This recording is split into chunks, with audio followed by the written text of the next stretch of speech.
சர்வதேச யோகா தினம் இன்று கடைபிடிக்கப்படும் நிலையில் யோகா வானில் ஜொலித்த சில தாரகைகள் பற்றி தற்போது பார்க்கலாம். பதஞ்சலி மகரிஷி யோகாசனத்தின் தந்தையும் தாயும் இவர்தான். இவர் அருளிய பதஞ்சலி யோக சூத்திர நூலில் உள்ள 195 சூத்திரங்கள் மனிதன் நோயின்றி வாழ வழிவகுக்கிறது. சுவாமி சிவானந்தா ரிஷிகேஷில் ஆன்மீக சிந்தனை மடத்தை ஏற்படுத்தி யோக கலையை பல கலைகளுடன் ஒருங்கிணைத்ததுடன் தமது சீடர்களுக்கு யோகாவை பற்றி ஆழமான சிந்தனையை ஏற்படுத்தியவர்.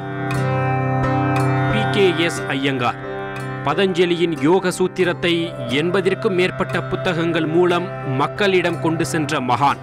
சர்வதேச வானசாஸ்திர விஞ்ஞானிகள் சபை ஒரு நட்சத்திரத்திற்கு இவரது பெயரை சூட்டி கௌரவித்தது. பத்மஸ்ரீ, பத்மபூஷன் உள்ளிட்ட விருதுகளும் இவரை கௌரவித்துள்ளன. அரவிந்தர் வாழ்க்கையே யோகா என பிரகடனப்படுத்தி அறிவியல் பூர்வமாக ஆன்மீகத்தையும் யோகாவையும் அணுகியவர். புதுச்சேரியில் யோகா வாழ்வு வாழ்ந்து சிறையிலேயே தியானத்தில் பூரண நிலை கண்டவர். பரமஹம்ச யோகானந்தர் இந்தியாவின் பெருமையை கிரியா மூலம் உலகிற்கு அளித்த மகான். தமது வாழ்நாளில் அதிக வெளிநாட்டு மேடைகளில் பேசியுள்ள இவர் யோகா மூலம் முக்தியை போதித்தவர். இவருடைய சுயசரிதை உலகில் அதிகம் விற்ற புத்தகம் என்பது கூடுதல் தகவல். கே. பட்டாபி ஜோய்ஸ் உலகம் முழுவதும் அஷ்டாங்க யோகாவை கொண்டு சென்றவர். மைசூரில் யோகா ஆராய்ச்சி மையத்தை தோற்றுவித்த மகான். மகரிஷி மகேஷ் யோகி 1918 பிறந்த இவர் சிறந்த இந்திய யோகா குரு என வெளிநாட்டவரால் போற்றப்பட்டவர். 50 லட்சத்திற்கும் மேற்பட்ட மக்களுக்கு யோகாவை போதித்தவர்.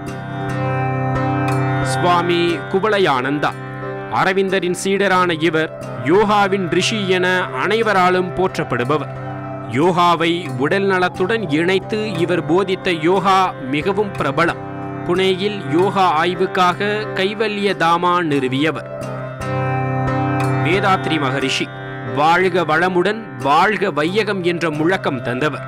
சித்தர்கள் வழியில் தமிழில் யோகா பயிற்சி தந்து தமிழகம் எங்கும் அறிவு திருக்கோயில்கள் அமைய வழிவகுத்தவர். ஆசன ஆண்டியப்பன் இந்தியாவில் யோகாசனத்தில் அனுபவம் மிக்கவர்களில் தனித்துவம் மிக்கவர். தமிழகத்தில் நூற்றுக்கணக்கான யோகாசன நிபுணர்களை பயிற்றுவித்து தோற்றுவித்துள்ளார். ஆசனக்கலை பரவ இவர் எடுத்த முயற்சி போற்றத்தக்கது. ஸ்ரீ ரவிசங்கர் 1956 பிறந்த இந்த தமிழர் வாழும் கலை என்ற அமைப்பின் மூலம் உலக அளவில் புரட்சி செய்து பிரபலமானவர். அரசாங்கமே பட்டம் கொடுத்த போது அதனை வேண்டாம் என கூறியவர்.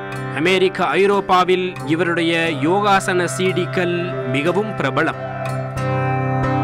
சுவாமி பாபா ராம்தேவ் பிராணாயாமம் பற்றிய இவரது புது யுக்தி மிகவும் சிறப்பானது. ஜப்பான், அமெரிக்க நாடாளுமன்றங்களில் யோகாவை பற்றி உரையாற்றியவர். ஹரித்துவாரில் இவர் தொடங்கிய பதஞ்சலி யோகா மையம் யோகாசனத்தை பரப்புவதில் பெரும் பங்காற்றி வருகிறது.